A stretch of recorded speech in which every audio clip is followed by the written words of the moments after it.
we got a request from our subscriber James Bong. George Carlin, Rats and Squealers. Let's jump right on into it. Ladies and gentlemen, would you please welcome George Carlin? And then we got one more after this one. Hey, thank you very much. I appreciate that. When did this country turn into a nation of rats and squealers? Have you noticed this? Last 10, 15 years, rats and squealers and snitches, people spying on each other, turning each other in, calling the tipster hotline. If you see a crime, call the tipster hotline. Let me tell you something, it's not the tipster hotline, it's the rats and squealers hotline. But if they called it that, you know how many people would use it? Yeah, lots of them. Because people have no principles anymore. We're living in a nation of stool pigeons. How am I driving? Call 1-800 and squeal on the truck driver. Sounds like a small thing, but it's not. It's an open invitation to be a rat. And that's what people are turning into. They cooperate with prosecutors, for Christ's sakes. Prosecutors, the worst kind of dishonest swine ever to crawl out of the devil's asshole. Just the worst fucking humans. And people make deals with them. They plea bargain. They betray their friends just to stay out of jail. And that's what happened to those poor guys in the mafia.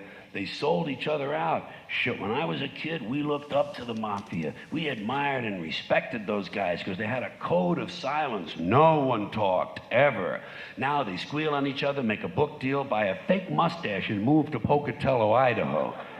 You know something? They deserve fucking Pocatello, Idaho. And speaking of places where people blow cows, let me ask you a question. I got a question. You remember those militia assholes? You remember those patriotic nitwits said they didn't recognize the authority of the federal government? They had a flag with a serpent on it, said, "Don't tread on me." Well, the flag should have said, "Don't squeal on me," because first chance they got, two of them testified for the government against their friends just to stay out of jail. Never mind the serpent. You know what that flag should have had on it? A rat. A nice big brown diseased sewer rat fucking the serpent in the ass. And both of them wearing camouflage fatigues.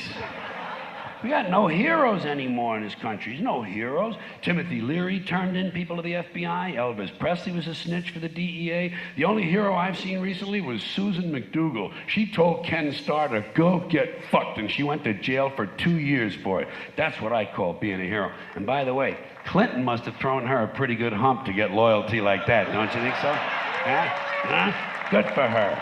Good for her. And good for him. I'm glad he got away with everything he got away with. And the worst part of this snitch shit is these people who squeal on their families. You know, parents spying on their kids, searching their rooms for drugs, and the kids are no better. Did you ever read about one of these dumbass kids turns his parents in for having some drugs in the house? Shit, how stupid can you get? You don't turn in the people who are buying the food, asshole. Think it through. Squealing on your family. Fyodor Kaczynski, the Unabomber, one of my personal heroes, by the way. You bet your ass. He was turned in by his own brother. You don't do that. You don't turn in your brother or your parents or your kids, no matter what they're doing, even if they're selling drugs and killing people. Whatever happened to family values? In fact, you should never cooperate with the police ever at any time for any reason. Fuck the police. Fuck the police. Let them solve some crimes on their own. They rely too much on jailhouse snitches, unsolved mysteries, and America's Most Wanted to get other people to solve their crimes. They turn good citizens into vigilantes and bounty hunters, lower than a snake's ball bag.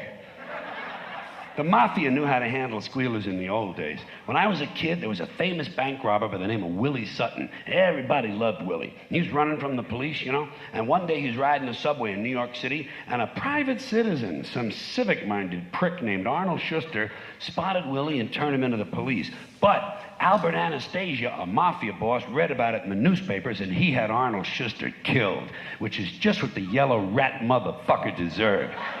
You don't help the police. When I was a kid and we went to the movies, we rooted against the police. Against the police and for the crooks, and I still do. I love the crooks. I don't give a shit if they come to my house and kill my entire family. I'm on their side. I'd rather spend 16 hours stuck in an elevator with a couple of crooks than even say hello to a fucking policeman. You don't help the police. They're not on your side. Don't you understand this shit yet? They work for the state. They'll plant fake evidence. They'll put a loaded gun in the hands of an unarmed man they've shot to death. They harass minorities. They brutalize people. They deny people their rights, and they lie about it all in court all the time. They perjure themselves routinely, but they don't squeal on each other.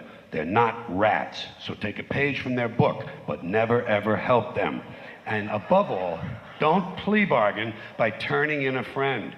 Tell you what, some of you religious people out here, you religious folks, on Judgment Day, when you see God, ask him if you can plea bargain. Ask him if you turn in your family, will he let you into heaven? You know what he'll say? He'll say, go to hell. He'll say, go to hell, you fucking squealing prick. Because even God hates a rat.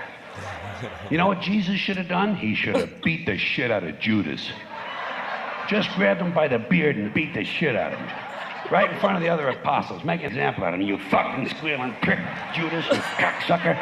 You realize I could turn you into a fucking pillar of salt if I want? Turn you into a fucking monkey. How is I can be a fucking monkey? Where's the money? Where's the fucking $30? Give me the $30. I'm fucking buying beer for the rest of these guys. Because they didn't fucking rat on me, you prick. But he didn't do that. He didn't do that. You know why? You know why he didn't do that? Because he believed in all this goofy love bullshit.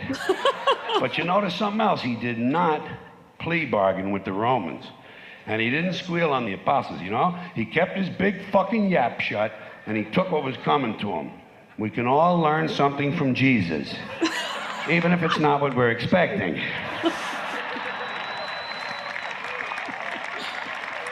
Thank you. I appreciate that, folks. Oh shit, that was Jesus great. is not a rat. That was great. Yeah. I'm liking George Carlin more and more as we get into it. Like I've heard some George Carlin when I was younger. Remember him like in a couple small parts in a couple movies or whatever. But yeah, it's nice. He's probably got so much stuff too, you know. Yeah. All right, guys, wind